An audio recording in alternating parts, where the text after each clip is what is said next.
بسم اللہ الرحمن الرحیم وبہ نستعین الحمد للہ رب العالمین والصلاة والسلام علی سید المرسلین وعلی آلہ وصحبہ اجمعین ومن تبعہم بإحسان الی یوم الدین. اعوذ باللہ من الشیطان الرجیم. بسم اللہ الرحمن الرحیم. الا لعنۃ اللہ علی الظالمین.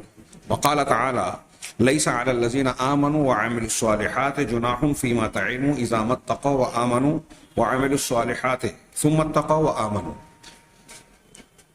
حضرین کرام، بریق الجمان کے ہمارے درس میں تکفیر کا موضوع جاری ہے. اس ضمن میں پچھلے ہفتے کے درس میں ہم یہ جان رہے تھے کہ کسی شخص کو مطلق طور پر کافر یا ظالم کہنا یا اللہ تبارک و تعالیٰ اور رسول اللہ صلی اللہ علیہ وسلم سے ثابت کسی وعید اور دھمکی کا مستحق قرار دینا کہ فلاں لوگ جو ایسا ایسا کرتے ہیں، مطلق طور پر کہنا، اور کسی خاص متعین انسان کے بارے میں یہ کہنا کہ فلاں آدمی کافر ہے، ظالم ہے، یا اللہ تعالیٰ کی یہ وعید کہ وہ جہنم میں جائے گا یا ایسا ایسا عذاب پائے گا، ان دونوں میں زمین و آسمان کا فرق ہے. مطلق طور پر تکفیر کرنا قرآن و حدیث میں بہت سے مقامات پر وارد ہے. معین شخص پر کے لیے تکفیر کرنا، کافر قرار دینا کسی خاص آدمی کو، یہ کچھ شرائط اور اصول و ضوابط کا متقاضی ہے. اس ضمن میں ہم بات کو آگے بڑھاتے ہیں. انہوں نے کفر اور ظلم کی بات پیش کرنے کے ساتھ آگے بیان کیا کہ اسی قبیل سے لعنت کا معاملہ بھی ہے.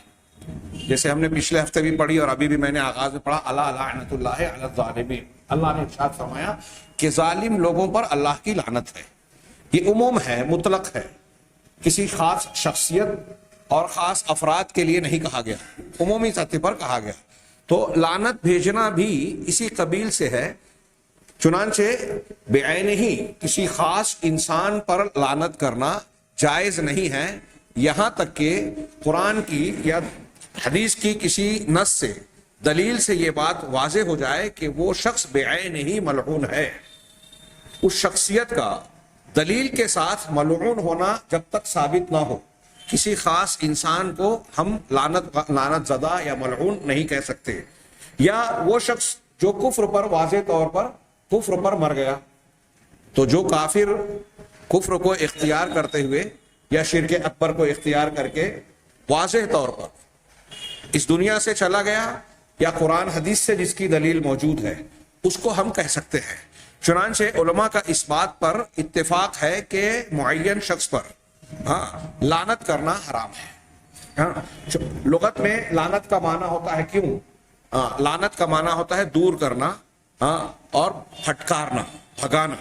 شریعت میں اس میں تھوڑا سا اضافہ ہوتا ہے کہ کسی انسان کو یہ کہنا کہ وہ اللہ کی رحمت سے دور ہے، اللہ کی رحمت سے محروم ہے، اللہ کے یہاں رحمت کے حقدار ہونے کے دائرے سے باہر کر دیا گیا، اسے پھٹکار پڑ گئی.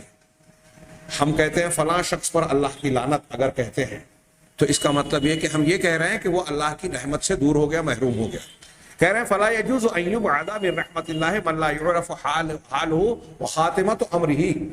لہذا اہل علم نے کہا کہ جائز نہیں ہے یہ کہ اللہ کی رحمت سے اس شخص کو دور قرار دیا جائے جس کی حالت اور اس کے معاملے کا خاتمہ معلوم نہ ہو. کسی شخص کے بارے میں، معین شخص کے بارے میں آپ اور ہم یا کوئی بھی شخص یقینی طور سے کوئی بات نہیں کہہ سکتا.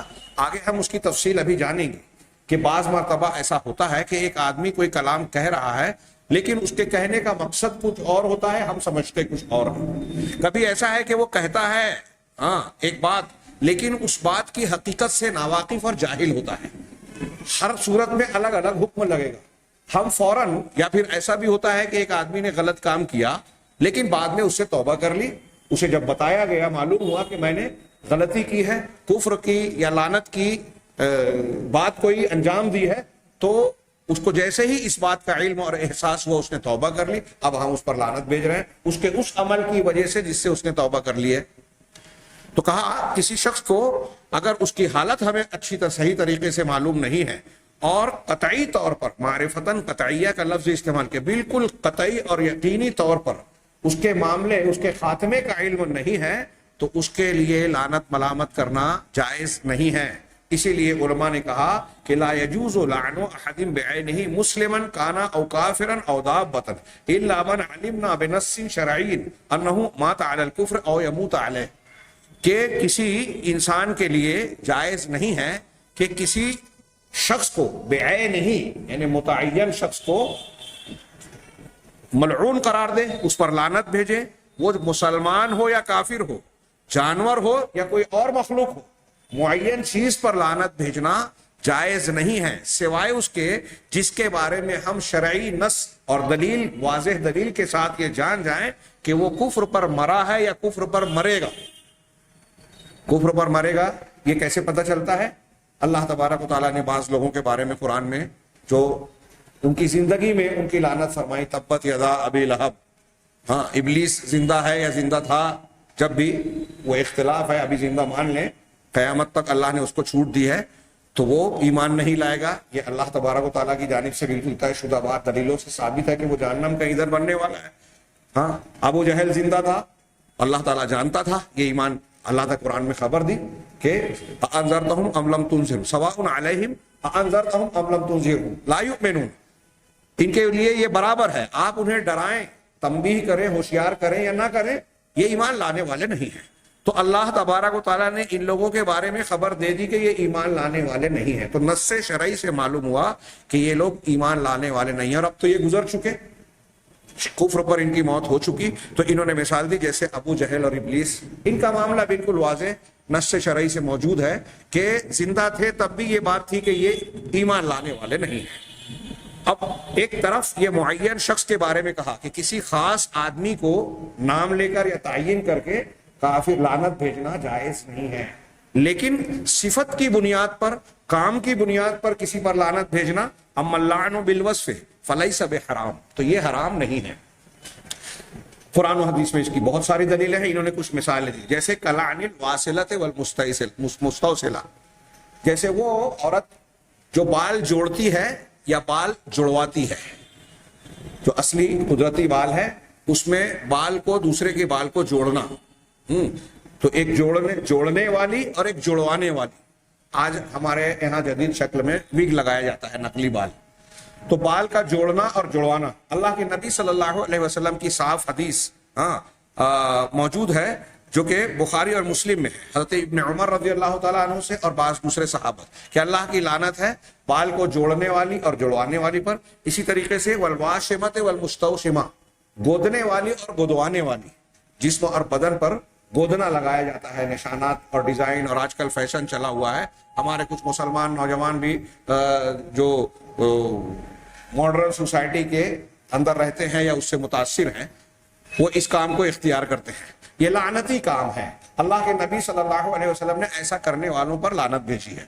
ایسے اور بھی بہت سے لوگ ہیں جو مردوں کی طرح مردوں کی مشابہت اختیار کرنے والی عورتیں، عورتوں کی مشابہت اختیار کرنے والے مرد، اسی طرح اور بھی کئی لوگ ہیں جن پر اللہ تبارک و تعالیٰ نے لعنت، اللہ کے رسول صلی اللہ علیہ وسلم نے لعنت بھیجی ہے۔ لیکن یہ دیکھیے عمومی طور پہ جو ایسا کرتا ہے اس پر اللہ کی لعنت ہے۔ اسی طریقے سے آکل الربا وموکلہ، سود کے کھانے والے اور سود کو کھلانے والے یعنی دینے والے پر لعن اللہ آکل الربا وموکلہ وشاہدہ وکاتبہ۔ یہ کئی لوگوں کو کہا کہ جو کھاتا ہے سود، جو کھلاتا ہے یعنی جو لیتا ہے اور جو دیتا ہے، جو اس کی گواہی دیتا ہے، جو اس کو لکھتا ہے، جو اس میں تعاون کرتا ہے، اللہ کے نبی صلی اللہ علیہ وسلم نے فرمایا کہ سب پر اللہ کی لعنت ہے اور سب کے سب گناہ میں برابر ہیں۔ یہ صحیح مسلم وغیرہ میں یہ روایت حضرت جابر بن عبداللہ رضی اللہ تعالیٰ عنہ سے مروی ہے۔ اسی طریقے سے نبی کریم صلی اللہ علیہ وسلم نے بعض احادیث میں وارد ہے کہ آپ نے مصورین، تصویر بنانے والے مصورین کو جو ہے پر لعنت بھیجی ہے، جیسا کہ مسلم شریف کی ابو طفیل رضی اللہ تعالیٰ عن علی سے مرفوعاً روایت موجود ہے کہ اللہ کی لعنت ہے تصویر کشی کرنے والوں پر۔ اسی طریقے سے ظلم کرنے والے، فسق اور فجور اختیار کرنے والے، کافر، ان لوگوں پر بھی لعنت نہ صرف حدیثوں میں بلکہ قرآن میں ابھی میں نے ایک آیت پڑھی شروع میں، الا لعنت اللہ علی الظالمین، لعنت ہے ظالمین پر۔ ہاں اسی طرح کئی مقامات پر مجرمین، کافرین، فاسقین کے متعلق قرآن میں لعنت کا لفظ آیا ہوا ہے۔ یہ دیکھیے مطلق طور پر ہے، کسی خاص صفت، فعل یا قول پر، کہ جو ایسا کرتا یا کہتا ہے اس پر اللہ کی لعنت۔ عمومی طور پر کہا گیا، مطلق طور پر کہا گیا، خصوصی طور پر کہنا جیسا کہ ہم نے پڑھا یہ الگ بات ہے۔ اسی طریقے سے جو شخص زمین کے نشانات کو تبدیل کر دے، لعن اللہ من غیر منار الارض، صحیح مسلم وغیرہ کی حدیث ہے، 4 لوگوں پر اللہ کے رسول نے لعنت بھیجی، لعن اللہ من ذبح لغیر اللہ، لعن اللہ من لعن والدہ، لعن اللہ من غیر منار الارض، لعن اللہ من آوا محدثا۔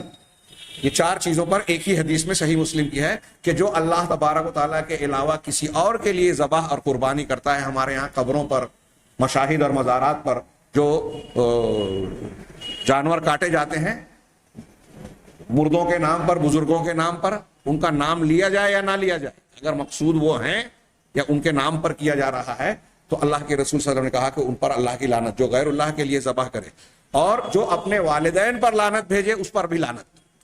والدین کو لعنت بھیجنے کی ایک شکل بعض حدیثوں میں خود وضاحت ہے کہ ایک شخص کسی دوسرے کے ماں باپ کو لعن طعن کرتا ہے، برا بھلا کہتا ہے، تو پلٹ کر وہ آدمی اس کے ماں باپ کو لعن طعن کرتا ہے، تو یہ خود سبب بن رہا ہے اپنے ماں باپ کو ملعون قرار دینے کا۔ تیسرا نمبر پر یہ ذکر کیا کہ اس شخص پر اللہ کی لعنت ہے جو زمین کے نشانات کو تبدیل کرتا ہے۔ اس کے 2 معنی ہیں، ان میں سے ہر جملے کے 2 معنی ہیں، لیکن اس تشریح کا موقع نہیں ہے۔ اس کا بھی 2 معنی ہے، زمین کے نشان کو بدلنا، ایک تو یہ کہ آپ کا کوئی پلاٹ اور زمین ہے اور آپ کے بغل میں آپ کے پڑوسی کا ہے، وہ بھائی ہو کوئی بھی ہو، اب آپ کاغذ میں ہیر پھیر کرتے ہو یا زمین پر نشان تبدیل کرتے ہو جس سے یہ پتا چلے کہ میری زمین کا حصہ یہ ہے، آپ کی جتنی زمین ہے اس میں 1 فٹ 2 فٹ 10 فٹ 5 فٹ آپ آگے بڑھا لیں میں، اور کاغذات میں بھی ہیر پھیر کریں، تو یہ منار الارض، زمین کے نشانات کو تبدیل کرنا ہے۔ آج کل ایسی چالاکی کتنے لوگ کرتے ہیں، ایسی چالاکی جو حقیقت میں بے وقوفی ہے، اس لیے کہ دیکھیے رسول اللہ صلی اللہ علیہ وسلم کی زبان مبارک سے ایسا شخص لعنت کا مستحق بن جاتا ہے کہ جو شخص زمین کے نشانات ایک تو زمین کے نشانات بدلنا اس طرح سے ہے، ایک نشانات بدلنا یوں بھی ہو سکتا ہے کہ جیسے سڑکوں پر، راستوں پر میل کے اور تیر کے نشان لگے رہتے ہیں کہ بمبئی کا راستہ یہ ہے، اندور کا راستہ یہ ہے، پونا کا راستہ یہ ہے، اور اتنا کلومیٹر ہے، تو آپ تیر کو تبدیل کر دیں میں، جو پونا کا راستہ ہے آپ اسے بمبئی کا بنا دیں میں، یہ بھی زمین کے نشانات بدلنے کے معنی میں داخل ہو سکتا ہے۔ بہرحال اللہ کے نبی صلی اللہ علیہ وسلم نے اس پر بھی لعنت فرمائی۔ دیکھیے یہ کام پر اور مطلق طور پر اللہ کے رسول صلی اللہ علیہ وسلم سے یہ لعنتیں ثابت ہے۔ ومن تولا غیر موالی ہے ومن انتسب الی غیر ابی ہے، اور جو شخص اپنے مولا سے ہٹ کر کسی اور سے اپنی ولایت کا، موالات کا رشتہ جوڑے، کوئی غلام جس کو کوئی شخص خرید کر آزاد کرتا ہے تو وہ اس کا مولا بن جاتا ہے، یہ ان کے درمیان ایک رشتہ قائم ہوتا ہے موالات کا۔ جیسے حضرت عائشہ صدیقہ نے حضرت بریرہ کو آزاد کیا تھا تو وہ ان کی ولایت تھی، ان کی رشتہ داری بن گئی ولایت والی۔ تو اب ایک غلام کو ایک شخص نے آزاد کیا، اب وہ اپنے آزاد کرنے والے کی بجائے کسی اور کو اپنا مولا کہے، جو دونوں میں رشتہ قائم ہوتا ہے نا، تو دونوں کے اللہ نے، رسول اللہ صلی اللہ علیہ وسلم نے کچھ حقوق بتائے ہیں۔ اگر وہ آزاد کردہ غلام اس کا کوئی رشتہ دار نہیں ہے، وہ الگ الگ شکلیں اور اس کا انتقال ہوتا ہے، تو اس کے ترکے میں یہ حصے دار ہوگا۔ اس کا انتقال ہوتا ہے، اس کا کوئی نہیں ہے تو اس کو حصہ ملے گا، آزاد کردہ غلام کو، دونوں کے اندر موالات ہے۔ تو ایسے اور بھی جب کوئی شخص اپنے حقیقی مولا کو بجائے کسی اور کو کہے گا تو ظاہر سی بات ہے کہ شریعت کے اس حق کی حق تلفی ہوگی، ظلم ہوگا، اس کا انکار ہوگا۔ اور ایسے اور بھی کئی رشتے، تعلقات، صلہ رحمی کے تقاضے مجروح ہوتے ہیں۔ اسی طرح اگلے جملے میں ومن انتسب الی غیر ابی، اور جو شخص اپنے باپ کے علاوہ کسی اور کی طرف نسبت اختیار کرے اس پر بھی لعنت۔ اس سلسلے میں بعض روایات میں کئی حدیثیں اس معنی کی وارد ہیں۔ ایک حدیث کا جملہ انہوں نے حاشیے میں نقل کیا کہ ومن ادعا الی غیر ابی ہے او انتما الی غیر موالی ہے فعلیہ لعنت اللہ والملائکۃ والناس اجمعین، جو شخص اپنے باپ کے علاوہ کسی اور کی طرف اپنی نسبت کرے، فلاں ابن فلاں جو حقیقی باپ ہے اس کی بجائے فلاں ابن فلاں کہے جو حقیقی باپ نہیں ہے، اس کی طرف نسبت کرے۔ آج کل اس طرح کی وہ ضرورت، کچھ الیکشن کی ضرورت کے تحت، کچھ اپنے بچوں کی تعداد کم بتانے کے مختلف مقاصد کے تحت، اور بعض دوسرے مقاصد کے تحت اپنے خاندان کو اونچا بتانے یا کسی اصلی خاندان کو چھپانے کے لیے کچھ لوگ اس طرح کی حرکتیں کرتے ہیں۔ اس پر اللہ کے نبی صلی اللہ علیہ وسلم نے فرمایا کہ جو اپنے باپ کے علاوہ کسی اور کی طرف نسبت کرتا ہے یا اپنے مولا کے علاوہ کسی اور کی طرف اپنے آپ کو پھیرتا ہے تو اس پر اللہ کی لعنت ہے، فرشتوں کی لعنت ہے اور تمام لوگوں کی لعنت ہے۔ یہ صحیح مسلم کی حدیث نمبر 1370 ہے. چنانچہ اس کے لیے بھی لعنت ثابت ہے. اسی طرح ومن احدث فی الاسلام حدثا، کوئی شخص اسلام میں کوئی چیز ایجاد کرتا ہے، بدعت کا آغاز کر رہا ہے، دین کے نام پر کوئی نئی چیز بنا رہا ہے، تو اس پر بھی اللہ کی لعنت ہے. ہاں، او آوا محدثن، یا بدعتی شخص یا گنہگار شخص کو پناہ دیتا ہے. محدثن، یہ جو چوتھا اس حدیث کے اندر چوتھا شخص ہے وہ یہی جملہ ہے کہ اللہ کی لعنت ہے اس شخص پر، من آوا محدثن، جو کسی محدث کو پناہ دے. محدث دین میں ایجاد کرنے والا یا شریعت اور دین کے احکامات کی مخالفت کرنے والا نافرمان، ایسا شخص جس پر اللہ کی حد قائم ہونا لازم ہو گیا. مثال کے طور پہ ایک شخص نے چوری کی، چوری کا جرم اس پر ثابت ہوا، اب اس کو اسلامی عدالت ہاتھ کاٹنے کی سزا دینا چاہتی ہے، لیکن اس سے بچانے کے لیے کوئی شخص اس کو چھپاتا ہے، پناہ دیتا ہے، تو گویا وہ اللہ تبارک و تعالیٰ کے حکم کے نفاذ کے راستے میں رکاوٹ بن رہا ہے. اللہ کے رسول نے فرمایا کہ ایسا شخص جو کسی مجرم کو پناہ دے کر اللہ کے حکم کے نفاذ میں رکاوٹ بنتا ہے، اس پر اللہ کی لعنت ہے. وغیر ذالک مما جاءت بہ النصوص الشرعیہ باطلاقہ علی الاوصاف، اس کے علاوہ وہ امور جن میں شرعی نصوص قرآن و حدیث کی واضح دلیلیں آئی ہیں کہ اوصاف پر کفر کا یا لعنت کا اطلاق کیا گیا ہے. یہاں لعنت کے الفاظ ہیں، کفر کے تعلق سے بھی ایسی بہت ساری روایتیں موجود ہیں کہ مسلمان کو گالی دینا فسق ہے اور اس سے لڑائی کرنا، قتال کرنا کفر ہے. لا تجعلوا بعدی کفارا یضرب بعضکم رقاب بعض، کہ تم میرے بعد کافر نہ بن جانا. نبی کریم صلی اللہ علیہ وسلم نے فرمایا صحابہ کو خطاب کر کے کہ میرے بعد تم کفار نہ بن جانا، کافروں کی طرح کیا کافر نہ بن جانا کہ بعض کی گردنیں مارنے لگے.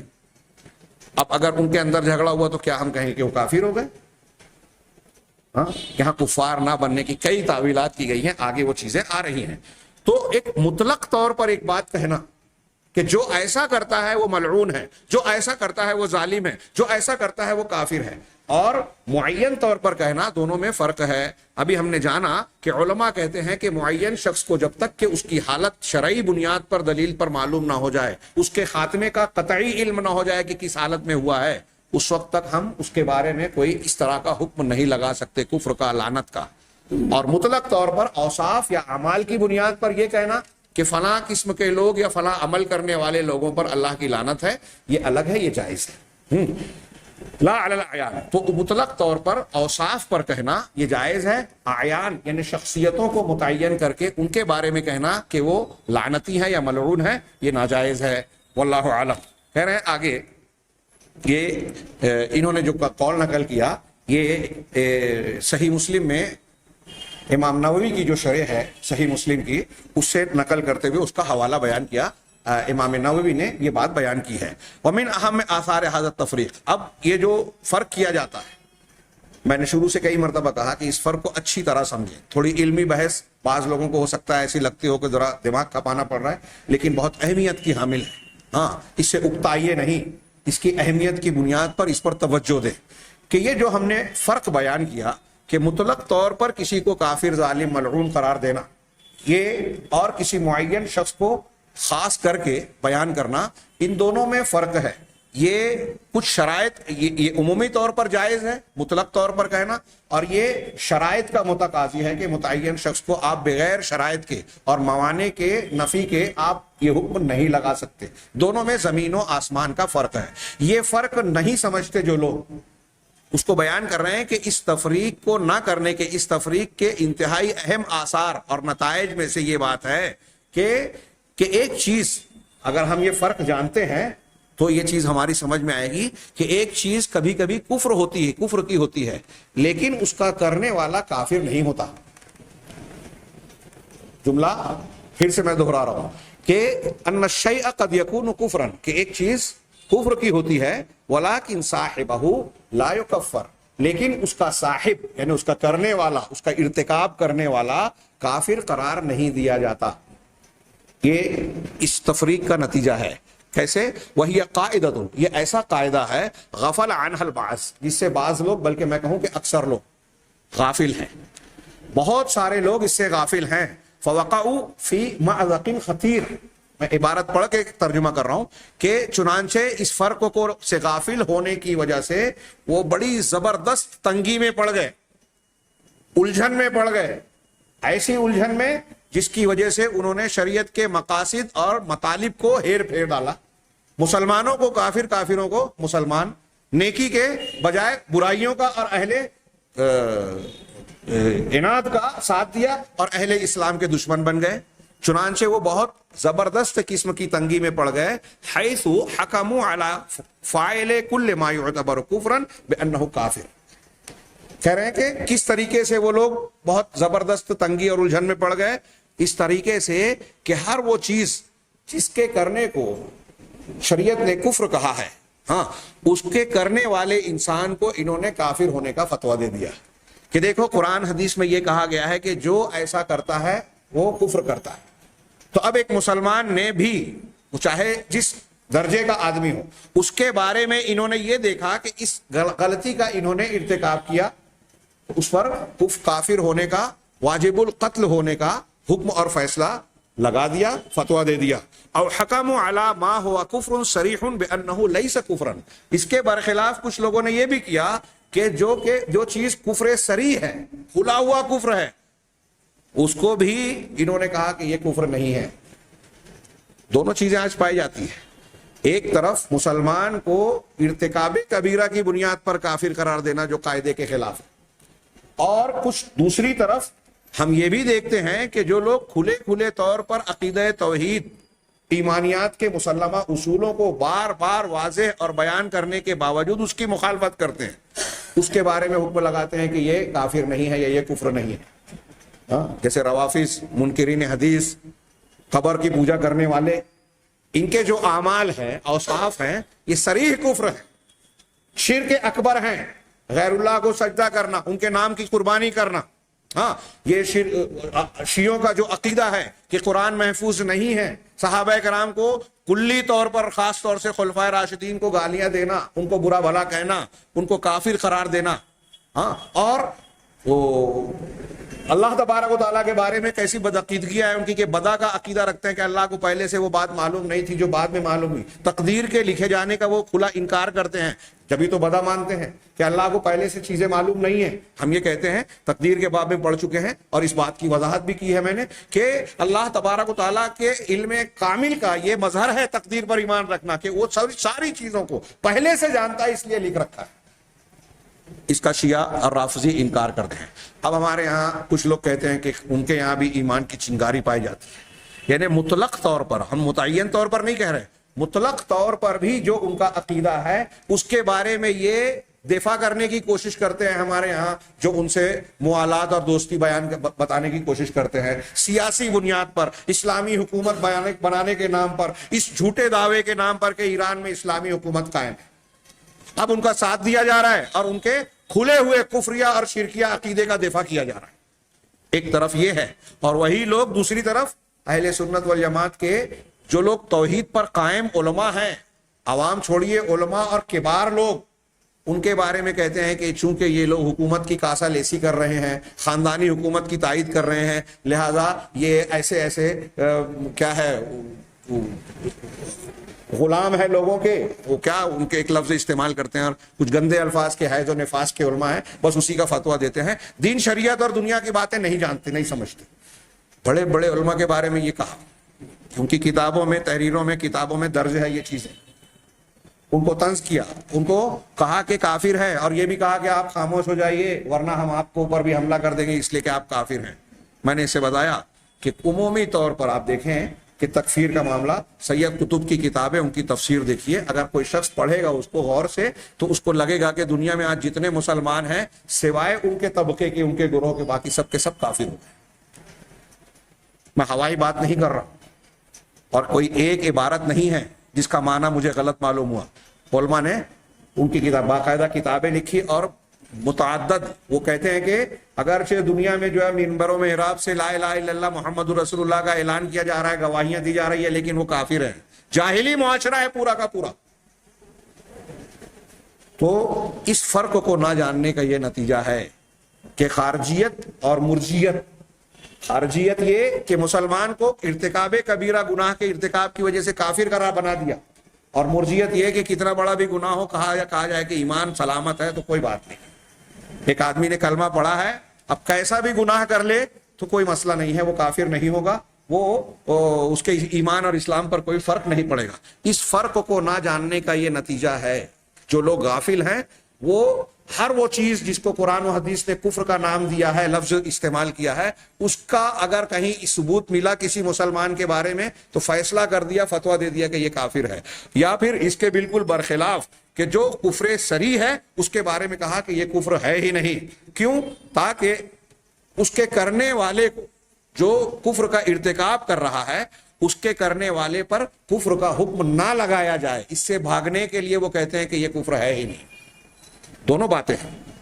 مطلقاً کفر کا انکار کچھ لوگ کرتے ہیں، اور کوئی معین شخص پر کفر کا قاعدے کے خلاف معاملہ اختیار کرتا ہے.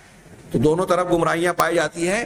اور بنیادی وجہ کیا ہے کہ یہ جو ہم نے ابھی پڑھا ہے پچھلے درس اور اس درس میں، بہت اچھی طرح دماغ میں رکھیں کہ مطلق طور پر کسی کو کافر کہنا یہ الگ بات ہے، معین طور پر کسی کو کافر کہنا یہ الگ بات ہے.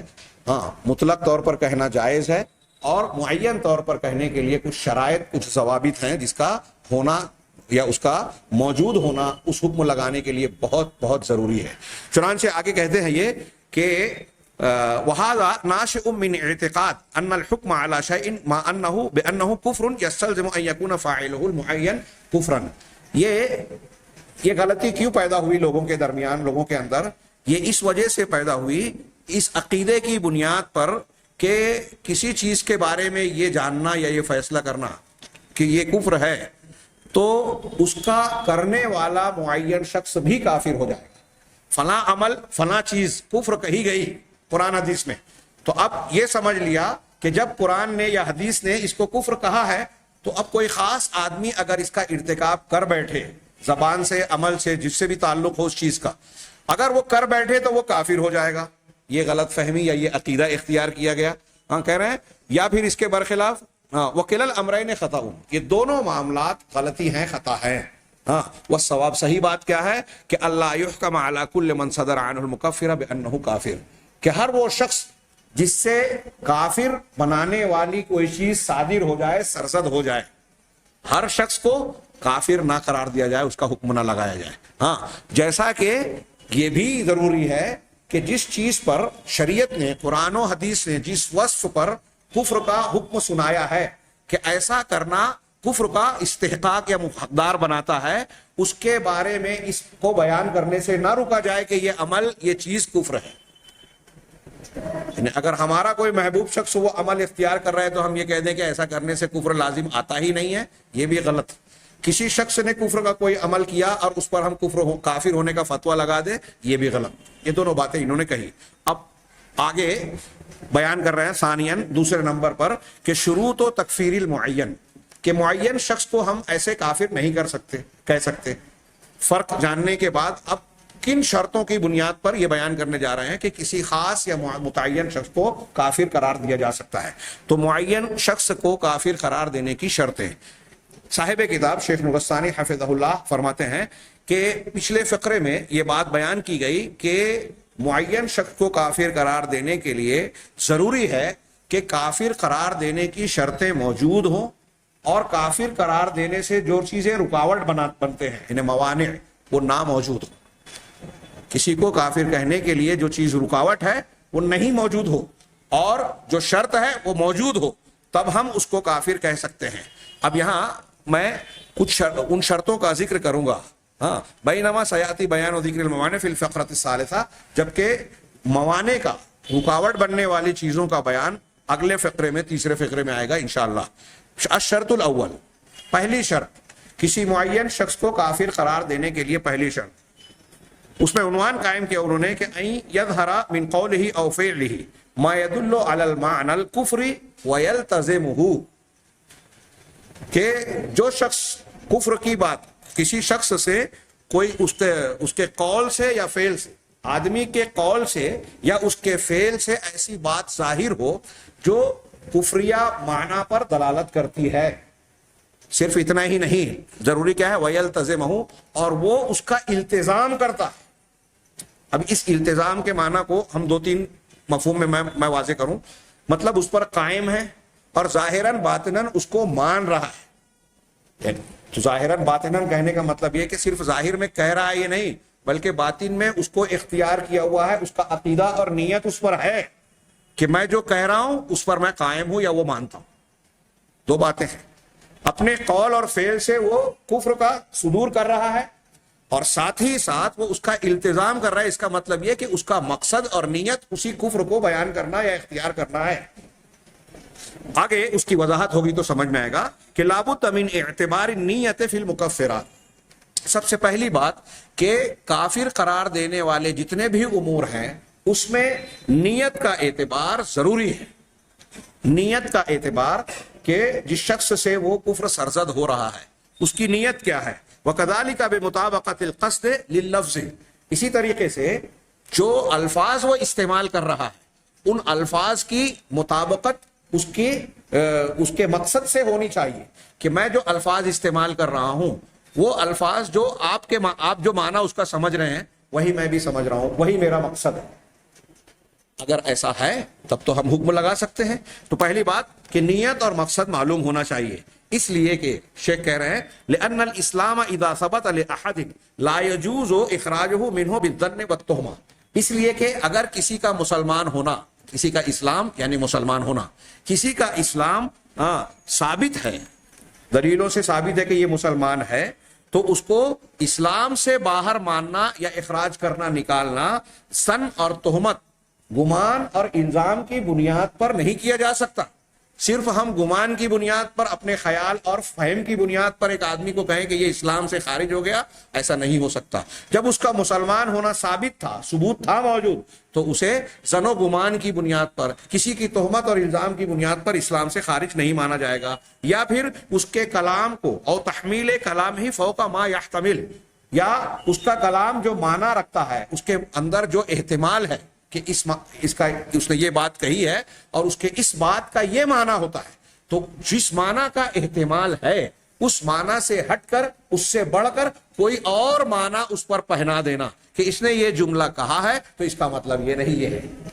زبردستی اس کے الفاظ یا اس کی بات کو ایسے معنی پہنا دینا جو کفریہ ہے اور اس کی بنیاد پر کسی کو کافر قرار دینا یہ جائز نہیں ہے. لأن ذلك كله مما لا يجوز به الحكم بالكفر على الشخص المعين. اس لیے کہ ایسی جتنی بھی چیزیں ہیں ان کے ذریعے سے کسی معین شخص پر کفر کا حکم لگانا جائز نہیں ہے. وهو في ذلك مثل الحدود الشرعیہ. اس معاملے میں اس کی بات ایسے ہی ہے جیسے حدود شرعیہ کی، شرعی حدود، سزائیں جو اللہ تعالیٰ نے متعین فرمائی ہے قرآن و حدیث کے مطابق کہ اگر کوئی شخص یہ گناہ کرے گا تو اس کو یہ سزا دی جائے گی. چوری کا اگر ثابت ہوگی تو اس کا ہاتھ کاٹا جائے گا. زنا ثابت ہوگا تو شادی شدہ کے لیے رجم اور غیر شادی شدہ کے لیے 100 کوڑے اور 1 سال کی جیلا وطنی. مرتد ہے تو اس کے لیے قتل کی سزا. تو جو سزائیں شریعت نے مقرر کی ہے وہ سزا کسی کو ایسے ہی نہیں دی جائے گی. میں نے آ کر حاکم سے، قاضی سے یہ کہا کہ فلاں شخص نے چوری کی ہے، اب میرے کہنے پر وہ حاکم اس کو بلائے اور کہا کہ فلاں شخص نے آپ پر الزام لگایا ہے اور اس پر سزا کا نفاذ کر دے، ایسا نہیں ہوتا. مقدمہ چلے گا، اس سے پوچھا جائے گا، چوری کا اس بات ہوگا، ثبوت و شواہد کے بعد اس سے پوچھا جائے گا کہ تمہارا کیا کہنا ہے.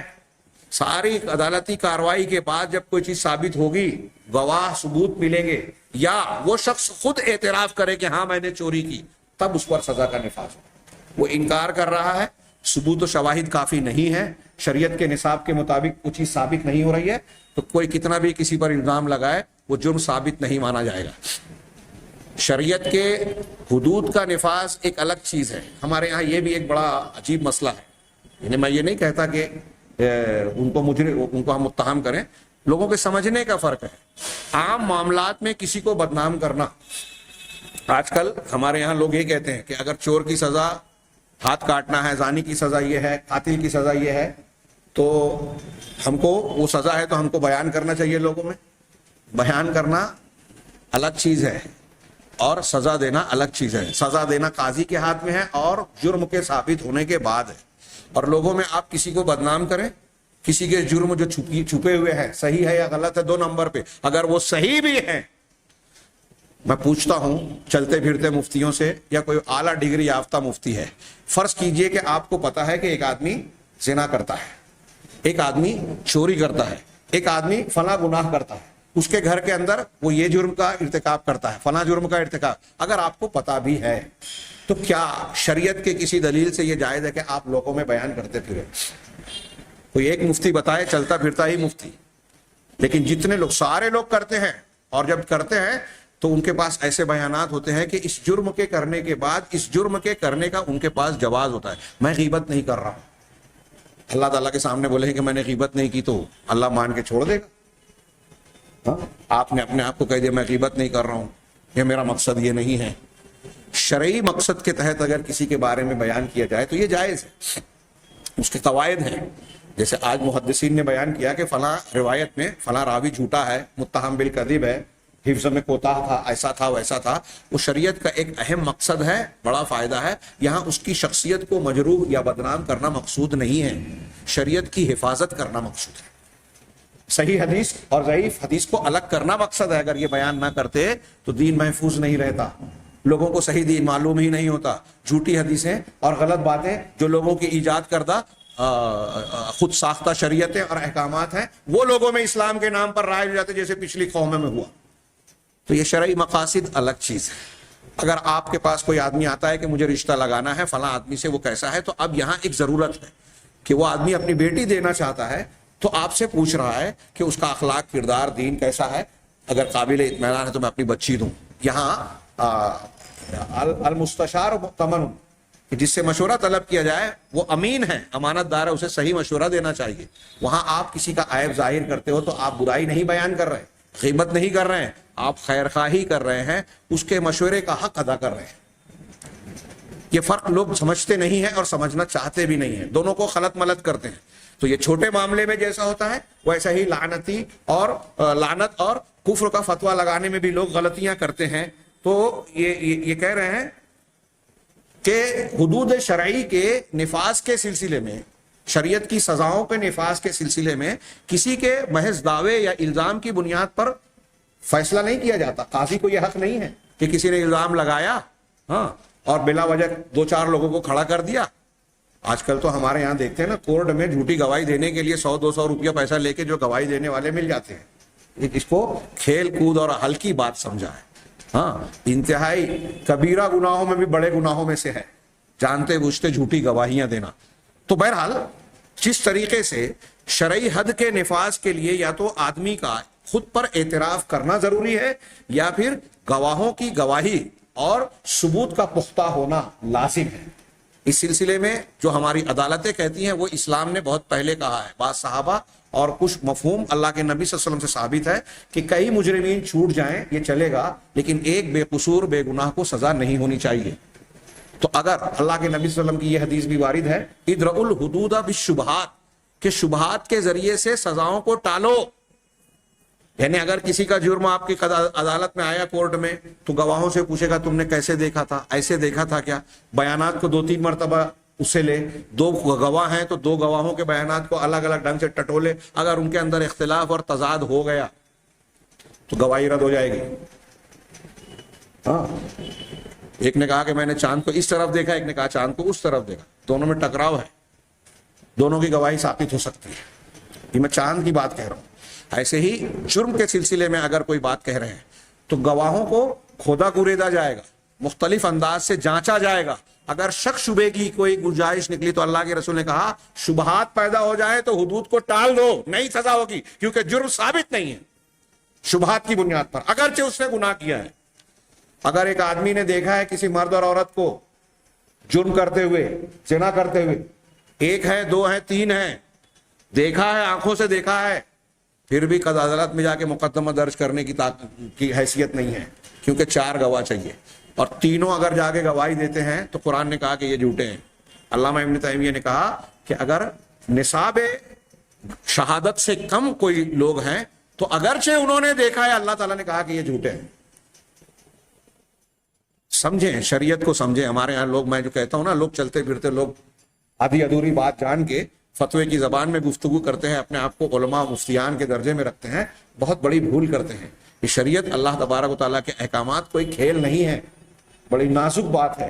صحابہ کرام تابعین کا حال یہ تھا، حضرت عبداللہ ابن مسعود جیسا فقیہ صحابی علماء صحابہ میں جن کا شمار ہوتا ہے رضی اللہ عنہ، وہ کہتے ہیں جب مجھ سے کوئی حلال و حرام پوچھتا ہے تو میرے رونگٹے کھڑے ہو جاتے ہیں۔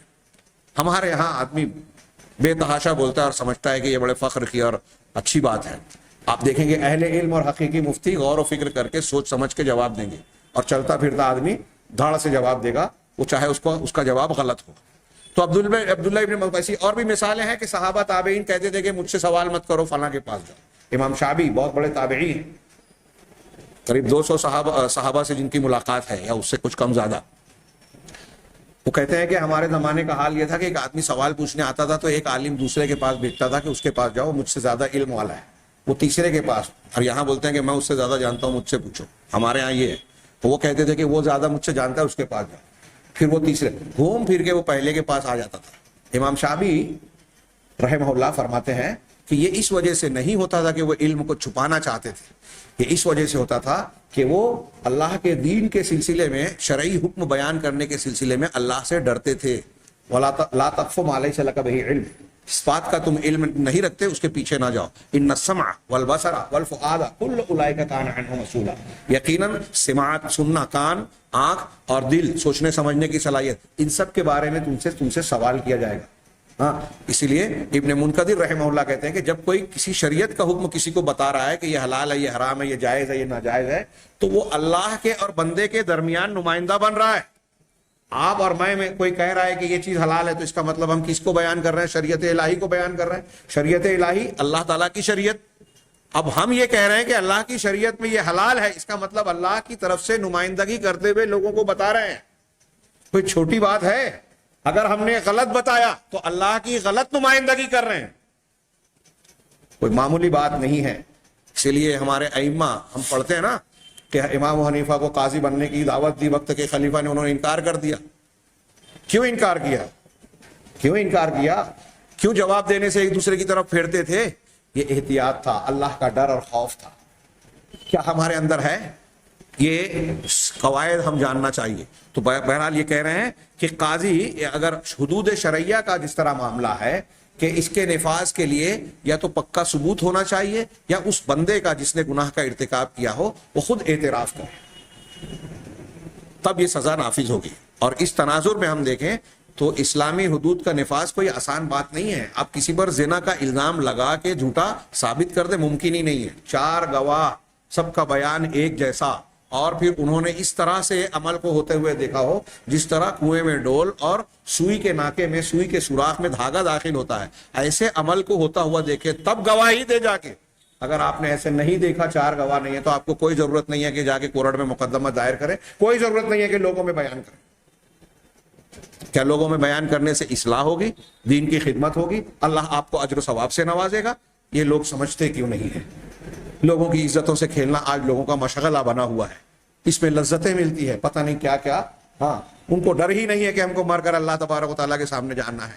اپنے دنیا میں جو ہے چرب زبانی سے آپ بات کو گھما پھرا لے میں، اپنے غلط کام کی کچھ توجیہ بیان کر دے میں، کیا اللہ کے سامنے ایسا کر سکیں گے؟ لوگ سمجھتے نہیں ہیں۔ خیر، تو یہ تکفیر کا معاملہ بھی ایسا ہی ہے کہ نیت اور مقصد انسان کا واضح ہونا چاہیے اور ثبوت ہونا چاہیے۔ کما ان لازم المذہب لیس بمذہب۔ اب ایک اور بھی بڑی پیاری بات انہوں نے کہی، اچھی طرح سمجھیں، کہ جیسے کسی مذہب کا لازمی تقاضا مذہب نہیں ہے، کسی مذہب کا لازمی تقاضا، اب مذہب کی جگہ ہم دوسرا جملہ کہیں، مذہب کی جگہ دوسرا لفظ استعمال کروں کہ کسی کام کا لازمی تقاضا ضروری نہیں ہے کہ وہ اسی کا حکم رکھے جو وہ کام کا حکم ہے۔ کیسے؟ یعنی ایک چیز کوئی آدمی کر رہا ہے یا کہہ رہا ہے، آپ کہیں کہ اس کے کہنے سے یہ مطلب نکل رہا ہے، تو جو مطلب نکل رہا ہے ضروری نہیں ہے کہ وہ مطلب اس پر چسپاں ہو جس نے وہ بات کہی ہو۔ کیونکہ میں نے اگر ایک جملہ کہا ہے تو میری بات کے کہنے سے ہو سکتا ہے کہ وہ مطلب نکل رہا ہے جو آپ جان رہے ہیں، لیکن میرے دل و دماغ میں، علم میں وہ بات ہو کہ میری بات کا یہ مطلب بھی نکل رہا ہے، ضروری نہیں۔ اسی لیے کہا کہ کوئی بات، کوئی مذہب اگر اختیار کر رہا ہے کوئی آدمی، اب اس مذہب کا کوئی لازمی نتیجہ نکل رہا ہے تو ضروری نہیں ہے کہ اس لازمی نتیجے کو بھی وہ مان رہا ہے یا جان رہا ہے۔ اچھی طرح سمجھیں, آگے مثال سے بات کلیئر ہو جائے گی انشاءاللہ. فَإِذَا قَالَ مُسْلِمٌ قَوْلًا, مثال کے طور پہ کوئی مسلمان کوئی بات کہتا ہے, وَلَزِمَ مِنْهُ الْكُفْرُ, اور اس کے اس بات سے کفر لازم آتا ہے کہ میں نے ایک جملہ کہا اور اس جملے کے نتیجے میں کفر لازم آ رہا ہے.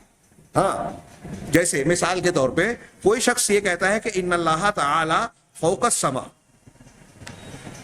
کہ ان اللہ تعالی فوق السما, کہ اللہ تبارک و تعالی آسمانوں کے اوپر ہے, یا او نفس صفات, یہاں انہوں نے کہا جو شخص انکار کرے اللہ تعالیٰ آسمانوں کے اوپر ہے, عرش کے اوپر مستوی ہے, اس کی قرآن و حدیث میں تقریباً کم و بیش 1000 دلیلیں ہوں گی. علامہ ابن ابی العز نے کہا 1000 سے زیادہ دلیلیں ہوں گی.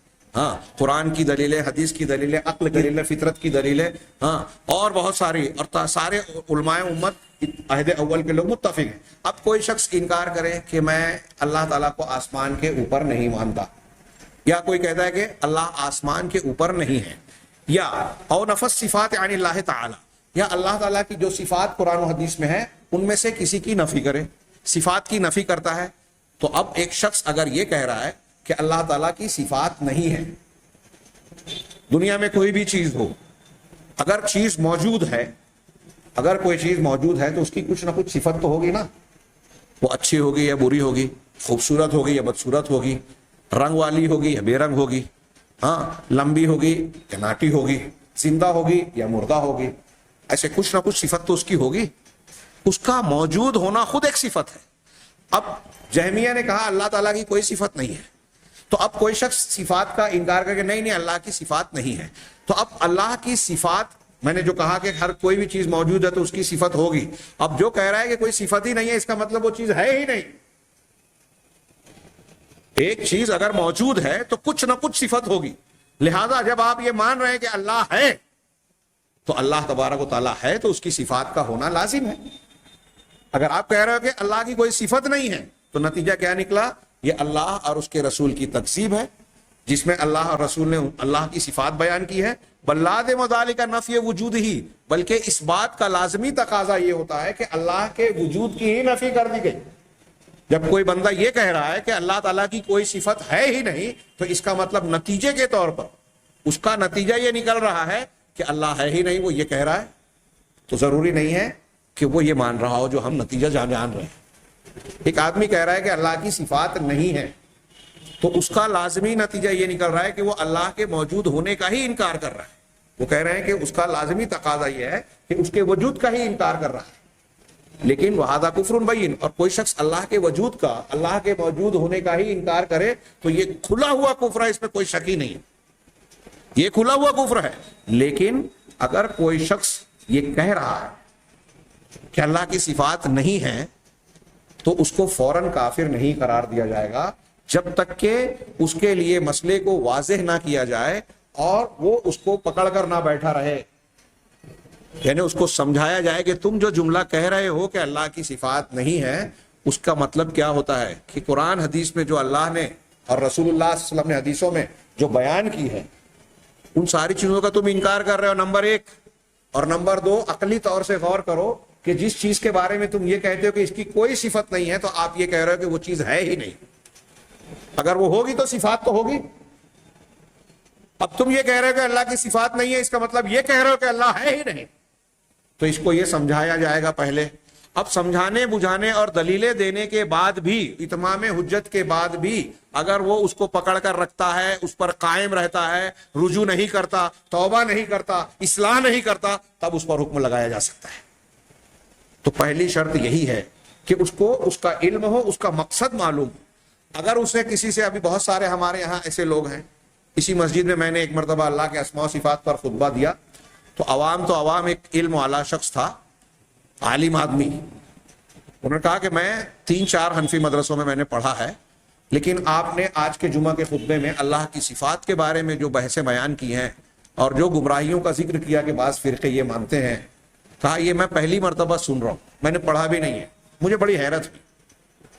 یہ ہمارے ہندوستان کا ایک عالم بول رہا ہے جو 3-4 مدارس میں پڑھ چکا تھا.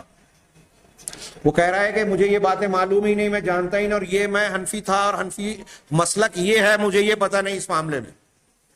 آج آپ کی زبان سے سن رہا ہوں کتنی بڑی لا علمی ہے. اب وہ لوگوں سے سن کر آج ہمارے یہاں شعراء عوام یہ کہتے ہیں اللہ ہر جگہ ہے. عرب کے لوگ عام طور سے ہندوستانی اور دوسرے لوگوں کے بارے میں عقیدے کا جب سوال کرتے ہیں تو پہلا سوال یہ کرتے ہیں این اللہ, اللہ کہاں ہے. عرب علماء ہم لوگوں نے کئی انٹرویوز میں دیکھا تو عام طور سے اہل حدیث طلبہ کے علاوہ دوسرے جتنے لوگ ہیں وہ فوراً برجستہ جواب دیتے ہیں فی کل مکان, اللہ ہر جگہ ہے. وہی آگے انہوں نے نقل کیا لأن الانسان قد يقول المقالة وهو ظاہر عن لازمها. یہ گمراہی ہے لیکن اس کے باوجود ہم فتویٰ نہیں دیں گے. کیوں؟ اس لیے کہ انسان کبھی کوئی بات کہتا ہے اور وہ اس کے لازمی معنی, لازمی تقاضا, لازمی نتیجے سے غافل ہوتا ہے, اس کو معلوم نہیں ہوتا. بل لا یقصدہ, بلکہ اس کا وہ مقصد بھی نہیں ہوتا. بل ربما یکون یقصد نقیضہ, بلکہ کبھی کبھی ایسا ہوتا ہے کہ اس کا مقصد اس کی ضد ہوتا ہے. جو بات اس کی بات سے ثابت ہو رہی ہے اس کے مقصد اور ذہن و دماغ میں مقصد اس کے الٹ ہوتا ہے. جیسے مثال کے طور پہ کمن اراد ان ینزہ اللہ فی زعمہ عن المکان, جیسے کوئی ایسا شخص جو اللہ تبارک و تعالیٰ کو جگہ سے منزہ قرار دینا چاہتا ہے اور وہ یہ کہتا ہے ہوا فی کل مکان, کہ اللہ ہر جگہ ہے. آپ غور کیجئے یہ شیخ کیا سمجھانا چاہ رہے ہیں. بڑی پیاری بات کہی ہے, لمبی چوڑی بات جو ہم دروس میں لمبے چوڑے انداز میں پڑھاتے ہیں, انہوں نے بڑے اختصار کے ساتھ سے آسانی سے سمجھائی ہے. اب غور سے سنیں کہ ایک شخص دیکھیے جو جہتیں ہیں شمال, جنوب, مشرق, مغرب. ابھی ہم لوگ مسجد میں بیٹھے ہیں تو ایک جہت میں ایک جگہ میں ہے نا, تو اس جگہ میں ہم گھرے ہوئے ہیں. مسجد کی دیواروں نے ہمارا احاطہ کیا. مسجد سے باہر شہر میں ہم ہیں تو شہر ایک جگہ ہے, اس میں ہم گھرے ہوئے ہیں. شمال مشرق ہمارے اعتبار سے ہے. ابھی ہمارے لیے جو شمال ہے وہ شمال کے علاقوں کے, اس سے آگے کے لوگوں کے لیے وہ جنوب ہے. ہمارے لیے جو جنوب ہے اس سے آگے کے لوگوں کے لیے وہ شمال ہو جائے گا. ہمارے دائنے جو ہے, میرے لیے یہ آپ لوگ دائنا ہے لیکن آپ لوگوں کے لیے یہ دائنا ہے. تو یہ نسبتیں فرق پڑ رہی ہے نا. اب شہر بولیے, جگہ بولیے, مسجد بولیے, یہ جو جگہ ہے یہ محدود ہے, محیط ہے. اللہ تعالیٰ کی شان ہے کہ وَلَا يُحِيطُونَ بِهِ عِلْمًا, علم کے اعتبار سے یا جگہ کے اعتبار سے, یہاں علم والی دلیل میں نے دی, کوئی چیز اللہ کا احاطہ نہیں کر سکتی. اور اللہ نے ہر چیز کا احاطہ کر رکھا ہے علم و قدرت کے اعتبار سے.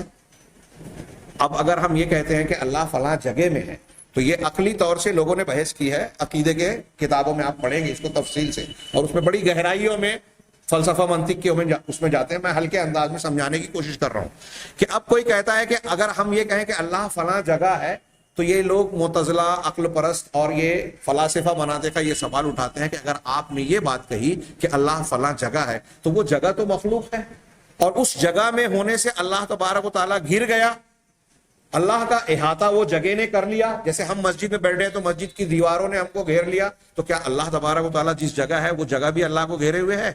اب ہم کرسی پر, میں کرسی پر بیٹھا ہوا ہوں اس وقت, تو یہ کرسی ایک حیثیت سے مجھے گھیرے ہوئے ہے, یا کرسی میرے لیے سہارا بنی ہوئی ہے. اگر یہ کرسی نیچے سے ہٹ جائے تو میں زمین پر گر جاؤں گا, آپ نیچے آ جائیں گے. تو اب وہ کہتے ہیں کہ اگر اللہ کو ہم ایسا ہی مانے کہ وہ عرش پر ہے تو اس کا مطلب یہ کہ عرش نے اللہ کو گھیرا ہے, یا یہ مانے کہ اللہ عرش کا محتاج ہے, اگر عرش ہٹ جائے تو اللہ تبارک و تعالیٰ اوپر نہیں رہ پائے گا. ایسے عقلی سوالات پیدا کر کے انہوں نے یہ سوال اٹھایا کہ اللہ تبارک و تعالیٰ کو اگر ہم کسی جگہ سے مقید کریں گے, جگہ میں محیط کیا ہے احاطہ والا بنائیں گے, تو یہ اللہ کی شان و عظمت کے خلاف ہے. قرآن حدیث میں جو کہا گیا کہ اللہ کسی کا محتاج نہیں, وہ محتاجگی آ جائے گی. قرآن حدیث میں جو کہا گیا کہ اللہ سب کے اوپر ہے, تو گویا اللہ تبارک و تعالیٰ مخلوق نہیں ہے یا احاطہ نہیں کیے. تو ہم یہ جو کہہ رہے ہیں کہ یہ جو چیزیں مخلوق ہیں, جہتیں شمال, جنوب, مشرق, مغرب, یہ چیزیں جہت ہے اور یہ مخلوق ہے, تو اللہ مخلوق کے اندر گھرا ہوا ہو جائے گا, جو جائز نہیں ہے, کیونکہ اللہ ہمیشہ سے ہے, یہ مخلوقات تو بعد میں پیدا ہوئی. ایسے احتمالات اور سوال جب پیدا ہوئے تو کچھ لوگوں نے کہا کہ اللہ تبارک و تعالیٰ کو اگر ہم یہ کہیں گے کہ فلاں جگہ ہے تو یہ اللہ کی شان و عظمت کے خلاف ہے.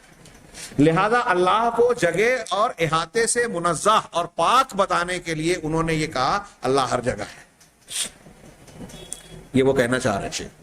کہ اس کا مقصد یہ ہے کہ اللہ کی عظمت بیان کرے، اس کا مقصد یہ ہے کہ اللہ کی ذات کو اگر ہم کسی جگہ پر متعین مانتے ہیں تو اس پر جو سوالات اٹھتے ہیں ان سوالات اور اعتراضات سے بچے۔ اس مقصد کے تحت وہ کہہ رہا ہے کہ اللہ ہر جگہ ہے، اگرچہ اس کا مقصد اچھا ہے لیکن اس کا جملہ غلط ہے، قرآن و حدیث کے بالکل صریح خلاف۔ یہ بالکل صحیح ہے کہ اللہ تبارک و تعالیٰ کے لیے شمال جنوب دائیں بائیں کی جہتوں کا ہم انکار کرتے ہیں، لیکن اللہ کا اوپر ہونا یہ قرآن حدیث کی بے شمار دلیلوں سے، کم و بیش 1000 دلیلوں سے ثابت ہے۔ اور اللہ کے رسول صلی اللہ علیہ وسلم، تمام صحابہ، تمام تابعین، تمام اہل سنت والجماعت، تمام محدثین یہ مانتے تھے۔ امام ابو حنیفہ نے بھی یہ ثابت ہے کہ وہ کہتے ہیں کہ جو کہے کہ اللہ عرش پر آسمانوں کے اوپر نہیں ہے وہ کافر ہے۔ آج کے کچھ دیوبندی کہتے ہیں کہ یہ غلط بات ہے، امام ابو حنیفہ نے ایسا نہیں کہا، ایسا ہی کہا ہے۔ ہاں، دلیلوں میں کھنگال لیجئے، متعدد علماء نے امام ابو حنیفہ کی سند کے ساتھ ان سے نقل کیا، ان کے شاگردوں سے یہ قول نقل کیا، ابو موتی بلخی سے، کہ امام ابو حنیفہ سے سوال کیا گیا تو انہوں نے یہ جواب دیا۔ تو بہرحال یہاں کہنا شیخ یہ چاہ رہے ہیں کہ ایک شخص اللہ تبارک و تعالیٰ کو منزہ اور پاک بتانے کے لیے جو میں نے سوالات بتائے نا، ان سوالوں کا جواب دینے کا، ابھی ہم اسماء و صفات کے باب میں ان اللہ کے علو کی بحث میں ان چیزوں کا جواب کسی قدر میں دے چکا ہوں، اور انشاءاللہ فقہ الاسماء الحسنی میں اللہ کے نام العلی کے تحت یہ باتیں آئے گی۔ اللہ کے لیے اوپر ہونا ثابت ہے، قرآن حدیث سے ثابت ہے۔ عرش پر مستوی ہونا، الرحمن علی العرش استوى، ثم استوى علی العرش، قرآن میں 6 یا 7 مقامات پر یہ جملہ ہے، یہ جو میں نے پڑھا 6 یا 7 مقامات پر یہ جملہ ہے۔ پھر اوپر ہونے کے لیے اللہ کا نام العلی، ہر قسم کا علو اللہ کے لیے ثابت ہے، المتعالی، اور اس طرح کے نام اور بہت ساری صفات قرآن و حدیث میں بکثرت موجود ہے جو اللہ تبارک و تعالیٰ کے لیے علو کو ثابت کرتی ہیں۔ اللہ تعالیٰ ساری مخلوقات کے اوپر ہے، عرش کے اوپر ہے۔ اور ایک بات یہ، جیسے ابھی سوال اٹھا تو کچھ لوگ سوال کر سکتے ہیں کہ بھائی جیسے ہم نے یہ کہا کہ یہ چھت کھڑا ہے تو اس کے لیے یہ دیواریں یا پلر وغیرہ ان کا محتاج ہے، تو اگر ہم یہ کہیں کہ اللہ اوپر ہے تو مطلب نیچے والوں کا محتاج ہے، یہ بھی ان کا عقلی فلسفہ غلط ہے۔ سب سے پہلی بات تو یہ کہ انہوں نے اللہ کو مخلوقات پر قیاس کیا، اللہ مخلوق کی طرح نہیں ہے، تو ہماری عقل وہاں نہیں چلانی چاہیے۔ اور پھر ہم مخلوقات میں بھی دیکھتے ہیں کہ آپ کا یہ قاعدہ کلیہ ہے کیا کہ ہر اوپر والی چیز نیچے والی چیز کی محتاج ہوتی ہے۔ جیسے ہم کرسی پر بیٹھے ہیں تو کرسی پر بیٹھنے کے لیے کرسی کے محتاج ہے، یہ ہٹا دے تو زمین پہ آ جائیں گے۔ یہ چھت ان دیواروں پلروں کی محتاج ہے، یہ ہٹ جائے تو چھت زمین پر آ جائے گی۔ تو کیا اللہ بھی ایسا ہے؟ یہاں نیچے والی چیز نے اوپر کو تھام رکھا ہے، لیکن اللہ کی شان مخلوق کے بالکل برعکس ہے، وہ اوپر ہوتے ہوئے پوری کائنات کو تھامے ہوئے ہے۔ اور کائنات میں ہم ایسی کئی چیزیں دیکھ رہے ہیں کہ جو اوپر ہے لیکن نیچے والی چیز کی محتاج نہیں۔ مثال کے طور پہ آسمان اوپر ہے، زمین نیچے ہے، تو کیا آسمان اپنی بلندی پر قائم رہنے کے لیے، اپنے وجود پر برقرار رہنے کے لیے کیا زمین کا محتاج ہے؟ اس کا کوئی کھمبا سہارا لیا ہوا ہے، کوئی ستون لگا ہوا ہے؟ تو ہم تو مخلوق میں دیکھ رہے ہیں کہ آسمان اوپر ہے، زمین نیچے ہے، یا زمین کے علاوہ بہت سے ستارے سیارے موجود ہیں، لیکن نیچے والی چیزوں کا آسمان اپنے بلند ہو کر موجود رہنے میں محتاج نہیں ہے۔ تو یہ تو مخلوق ہے، اللہ تو خالق ہے، ہر چیز پر قادر ہے، کائنات کی کسی چیز کا محتاج نہیں ہے۔ اللہ الصمد، ہر خوبی میں کامل ہے اور کسی کا محتاج، جو ہر خوبی میں کامل ہو وہ کسی چیز کا محتاج ہو ہی نہیں سکتا۔ تو خیر، یہ ضمن میں نے بات کہی ان اعتراضات کے جواب کی طرف اشارہ کرتے ہوئے کہ ہم نے وہ مثال کے طور پر بیان کیا تھا، اس لیے اس تفصیل میں نہیں گیا۔